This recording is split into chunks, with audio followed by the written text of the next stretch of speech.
Hello everyone, welcome to education enhancement. Previous session में हमने characteristics of vibrations के बारे में बात की, जिसमें हमने amplitude, time period and frequency के बारे में पढ़ा। आज के इस सेशन में हम साउंड के कैरेक्टरिस्टिक्स के बारे में बात करेंगे। हम देखेंगे कि साउंड के क्या क्या प्रॉपर्टीज़ हैं। तो चलिए इसी बात के साथ हम आज का सेशन स्टार्ट करते हैं। देखिए, लाउडनेस साउंड की एक प्रॉपर्टी है। जैसा कि आपको पता है कि sounds are produced by the vibrating object. एक वाइब्रेटिंग ऑब्जेक्ट ही साउंड को प्रोड्यूस करता है। लेकिन अगर हम उस वाइब्रेटिंग ऑब्जेक्ट को प्लग करेंगे काफ़ी ज़ोर से या उसको हिट करेंगे काफ़ी ज़ोर से, तो उस वाइब्रेटिंग ऑब्जेक्ट से आवाज़ भी काफ़ी ज़्यादा आएगी। वो इसलिए क्योंकि जो वो वाइब्रेटिंग ऑब्जेक्ट है इसका एम्पलीट्यूड बढ़ गया है। तो जब भी वाइब्रेशन का एम्पलीट्यूड बढ़ेगा तो उससे जो आवाज़ आएगी वो लाउडर होगी। The loudness of sound depends on the amplitude of vibration. तो साउंड की लाउडनेस ये डिपेंड करती है एम्पलीट्यूड पे। Greater the amplitude of vibration, louder the sound will be. Vibration का जितना ज़्यादा एम्पलीट्यूड होगा, साउंड की लाउडनेस भी उतनी ही ज़्यादा होगी। अगर हम सितार स्ट्रिंग की बात करें, अगर हम उसको लाइटली प्लग करेंगे तो ये वाइब्रेट करेगा, लेकिन विद ए स्मॉल एम्पलीट्यूड, और इससे काफ़ी कम आवाज़ निकलेगी। शायद हम वो आवाज़ सुन भी नहीं पाएंगे। लेकिन अगर हम उस सितार स्ट्रिंग को प्लग करेंगे काफ़ी ज़ोर से तो ये वाइब्रेट करेगा विद अ लार्ज एम्पलीट्यूड, और इससे जो आवाज़ निकलेगी वो भी काफ़ी ज़्यादा होगी। जैसे कि आप अभी स्क्रीन पे देख पा रहे होंगे, ये एक सितार स्ट्रिंग है। ये वाली लाइन इसकी मीन पोजीशन है।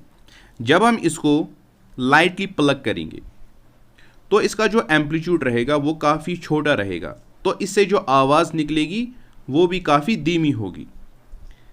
लेकिन दूसरे साइड से आप देखिए, अगर हम इस सितार स्ट्रिंग को प्लग करेंगे काफ़ी ज़ोर से तो इसका एम्पलीट्यूड भी काफ़ी ज़्यादा होगा, और इससे जो आवाज़ आएगी वो भी काफ़ी ज़्यादा आएगी। तो इस एक्टिविटी से ये प्रूव हो रहा है कि जो लाउडनेस है साउंड की वो डिपेंड करती है कि वाइब्रेशन का एम्पलीट्यूड क्या होगा। अगर एम्पलीट्यूड ज़्यादा होगा तो साउंड भी काफ़ी लाउड होगी। अगर एम्पलीट्यूड काफ़ी छोटा रहेगा तो जो साउंड प्रोड्यूस होगी वो काफ़ी धीमी होगी। ठीक है। The loudness of sound is directly proportional to the square of amplitude of vibration. अगर हम एम्पलीट्यूड को दुगना करेंगे तो लाउडनेस 4 टाइम्स बढ़ेगी।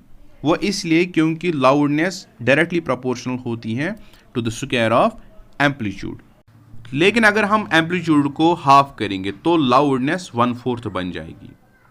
तो जितना ज़्यादा हम एम्पलीट्यूड को कम करेंगे उससे दुगना कम लाउडनेस हो जाएगी, और जितना ज़्यादा हम एम्पलीट्यूड को बढ़ाएंगे उससे दुगना लाउडनेस भी बढ़ जाएगी। ठीक है। तो यहाँ तक आपको समझ आ गया होगा कि जो ये एम्पलीट्यूड है इसी पे डिपेंड करता है कि साउंड की लाउडनेस क्या रहेगी।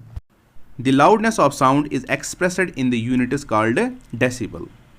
जो साउंड की लाउडनेस होती है उसको हम एक्सप्रेस करते हैं डेसिबल यूनिट्स में। डेसिबल का सिंबल है dB। अगर किसी साउंड की लाउडनेस 80 डेसिबल के ऊपर है तो वो साउंड फिजिकली पेनफुल होती है, और अगर किसी साउंड की लाउडनेस 130 डेसिबल के ऊपर होती है तो वो साउंड काफ़ी हर्ट करती है। तो ये कुछ साउंड्स के लाउडनेस यहाँ पर दिए गए हैं। जैसे साइलेंस की जो लाउडनेस होती है वो 0 डेसिबल होती है, और ब्रीदिंग की जो लाउडनेस होती है वो 10 डेसिबल के बराबर होती है। और विस्परिंग की अगर हम बात करें तो उसकी जो लाउडनेस होती है वो 30 डेसिबल की होती है। और नॉर्मल कन्वर्सेशन की अगर हम बात करें, जैसे मैं अभी आपसे बात कर रहा हूँ, तो इसकी जो लाउडनेस होती है वो 60 डेसिबल की होती है। येलो कलर में जो लाउडनेस दिए गए हैं ये काफ़ी पेनफुल होते हैं, और जो ये पिंक कलर में लाउडनेस दिए गए हैं ये काफ़ी हर्ट करते हैं एक इंसान के कानों को। तो चलिए अब हम आगे बढ़ते हैं। जो दूसरी कैरेक्टरिस्टिक है साउंड की वो है pitch. Pitch is that characteristic of sound by which we can distinguish between different sounds of the same loudness. देखिए, अगर दो साउंड्स की लाउडनेस सेम है, मान लीजिए 30 डेसिबल दोनों की लाउडनेस है, फिर हम इन दो साउंड्स को कैसे डिस्टिंग्विश करेंगे? वो डिस्टिंग्विश हम on the basis of pitch पे करते हैं। देखिए, जो मैन की वॉइस है और जो वुमेन की वॉइस है, हम इन दोनों को कैसे डिस्टिंग्विश करते हैं? हमें कैसे पता चलता है कि ये एक मैन की वॉइस है और यह एक वुमेन की वॉइस है? वो इसलिए क्योंकि जो मैन की वॉइस होती है और जो वुमेन की वॉइस होती है, इन दोनों का जो पिच है वो डिफरेंट होता है। इसीलिए हमें पता चल जाता है कि ये एक मैन की वॉइस है या ये एक वुमेन की वॉइस है, बिना इनको देखे ही। जो मैन की वॉइस है वो काफ़ी फ्लैट होती है, वो काफ़ी डीप होती है, उसका जो पिच होता है वो काफ़ी कम होता है। और जो वुमेन की वॉइस है वो काफ़ी श्रिल होती हैं, वो काफ़ी शार्प होती हैं। वो इसलिए क्योंकि जो उसका पिच होता है वो काफ़ी ज़्यादा होता है। The pitch of sound depends on the frequency of vibration. और जो ये पिच होती है साउंड की, ये डिपेंड करती हैं वाइब्रेशन के फ्रीक्वेंसी पर। और फ्रीक्वेंसी है क्या? It is the number of vibrations पर सेकंड। साउंड एक सेकंड में कितने वाइब्रेशंस कंप्लीट करती हैं, उसी को हम फ्रीक्वेंसी कहते हैं। अगर साउंड की फ्रीक्वेंसी ज़्यादा होगी तो उसका पिच भी ज़्यादा होगा, लेकिन अगर साउंड की फ्रीक्वेंसी कम होगी तो उसका जो पिच रहेगा वो भी काफ़ी कम रहेगा। अगर हम छोटे बच्चों की बात करें, उनके आवाज़ की जो फ्रीक्वेंसी होती है वो काफ़ी ज़्यादा होती है। दैट मीन्स जो उनकी आवाज़ है उसका पिच भी ज़्यादा होगा। Even pitch of baby's voice is higher than that of a woman. जिस साउंड की फ्रीक्वेंसी ज़्यादा होगी उस साउंड को हम श्रिल कहते हैं। वो साउंड काफ़ी तीखी होती हैं, काफ़ी शार्प होती हैं। तो the voice of a women is shriller than that of a man. जो एक औरत की आवाज़ होती है वो काफ़ी शार्प होती हैं as compare to that of a man. और जो मर्द की आवाज़ होती हैं वो लो फ्रीक्वेंसी वाली होती हैं, लो पिच वाली होती हैं। उस आवाज़ को हम डीप या फ्लैट कहते हैं। ठीक है? As the frequency of vibration of an object increases, the pitch और shrillness of sound produced by it also increases. अगर वाइब्रेशन की फ्रीक्वेंसी बढ़ेगी तो जो साउंड प्रोड्यूस होगी उसकी पिच या श्रिलनेस भी इंक्रीज हो जाएगी। When we go from a man to a woman and then a small baby, the frequency of vibrations of their vocal cords increases, due to which the pitch of shrillness of the voice increases. Baby, woman और man, अगर हम इनके voices की बात करें, जो man की voice है उसका pitch कम होता है, woman की voice का pitch ज़्यादा होता है as compared to that of man, और जो baby के voice का pitch है वो ज़्यादा रहता है as compare to that of women and man. वो इसलिए क्योंकि बेबी का वोकल कॉर्ड काफ़ी छोटा होता है, दो वोकल कॉर्ड्स के बीच में काफ़ी कम जगह होती है, तो इसलिए वो वोकल कॉर्ड ज़्यादा वाइब्रेशंस कंप्लीट करता है कम टाइम में। तो इसलिए जो बेबी की वॉइस होती है उसकी श्रिलनेस ज़्यादा होती है, उसकी आवाज़ काफ़ी शार्प होती है। नेक्स्ट है, when we switch on a table fan, we can hear the increase in the pitch of sound produced as the speed of rotation of fan or frequency of rotation of fan increases. जब हम table fan के switch को on करते हैं उसके बाद उसकी speed को हम बढ़ाते हैं। असल में हम उसकी फ्रीक्वेंसी को बढ़ा रहे हैं क्योंकि जो फैन है वो ज़्यादा रोटेशंस कंप्लीट करता है कम टाइम में। And the next one is the membrane of a drum vibrates with a low frequency, therefore a drum produces a low pitched sound. जब हम ड्रम के मेम्ब्रेन को हिट करते हैं तो वो ड्रम वाइब्रेट करता है विद ए लो फ्रीक्वेंसी।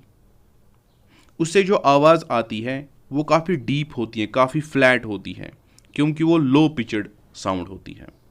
और अगर हम विसल की बात करें, विसल में जब हम ईयर को फूंकते हैं तो वो विसल वाइब्रेट करती है विद हाई फ्रीक्वेंसी, जिस वजह से जो उससे साउंड प्रोड्यूस होती है उस साउंड का जो पिच होता है वो काफ़ी ज़्यादा रहता है। आप स्क्रीन पे देख पा रहे होंगे कि कैसे ड्रम से लो फ्रीक्वेंसी साउंड वेव निकलती है और कैसे विसल से हाई फ्रीक्वेंसी साउंड वेव निकलती है। ठीक है, तो चलिए जो हमारी नेक्स्ट एग्जांपल है वो हम देख लेते हैं। A bird makes a high pitched sound, whereas a lion makes a low pitched roar. Bird की जो साउंड होती है वो हाई पिच वाली होती हैं और लॉयन का जो रोर होता है वो लो पिचड वाला होता है। The roar of a lion is very loud whereas the sound produced by a bird is comparatively quite feeble. हालांकि लॉयन का जो रोर होता है वो काफ़ी लाउड होता है और बर्ड की जो आवाज़ होती है वो काफ़ी फीबल होती है, काफ़ी धीमी होती है, लेकिन फिर भी जो बर्ड की आवाज़ होती है उसका पिच काफ़ी ज़्यादा होता है। तो जो रोर है उसका एम्पलीट्यूड काफ़ी ज़्यादा होता है लेकिन फ्रीक्वेंसी कम होती है, और जो बर्ड की साउंड है उसका एम्पलीट्यूड तो कम होता है लेकिन फ्रीक्वेंसी ज़्यादा होती है। ठीक है, ये चीज़ आपको यहाँ पर क्लियर होगी।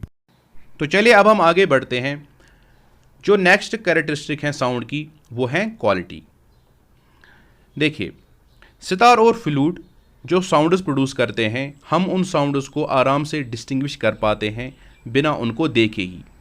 वो इसलिए क्योंकि सितार और फ्लूट से जो साउंड्स प्रोड्यूस होती हैं उनकी क्वालिटी काफ़ी डिफरेंट होती है एक दूसरे से।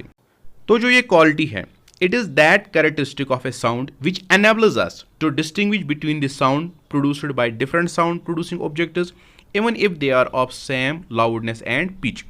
तो क्वालिटी साउंड की वो कैरेक्टरिस्टिक है जिससे हम दो साउंड्स को डिफ्रेंशिएट कर सकते हैं, डिस्टिंग्विश कर सकते हैं, अगर वो साउंड सेम लाउडनेस की भी हो और सेम पिच की भी हो। देखिए, अगर रेडियो पे अरिजीत सिंह का गाना चल रहा होगा तो हम फट से कहते हैं कि ये अरिजीत सिंह गा रहा है बिना उसको देखे ही। वो इसलिए क्योंकि हम हार्डली किसी आवाज़ को भूल पाते हैं जो हमने पहले सुनी होगी, और अरिजीत सिंह की जो आवाज़ है उसकी क्वालिटी डिफरेंट है, तब जाकर हम कह पाते हैं कि ये अरिजीत सिंह गा रहा है। तो उम्मीद है आप लोगों को यहाँ तक ये चीज़ समझ आ गई होगी। तो जितने भी म्यूज़िकल इंस्ट्रूमेंट्स हैं, हम उन म्यूज़िकल इंस्ट्रूमेंट्स के साउंड्स को कैसे डिस्टिंग्विश कर पाते हैं, वो इसी बेसिस पर है कि क्वालिटी इनकी डिफरेंट होती है। The quality of sound produced by different musical instruments और different singers is different because they produce sound waves of different shapes. तो सिंगर्स के वॉइसेस डिफरेंट होते हैं, musical instruments different sounds produce करते हैं, वो इसलिए क्योंकि ये साउंड वेव्स डिफरेंट शेप्स के प्रोड्यूस करते हैं। तो चलिए, आज का सेशन यहीं पर समाप्त होता है। मिलते हैं नेक्स्ट सेशन में किसी नए टॉपिक के साथ। Till then, take care.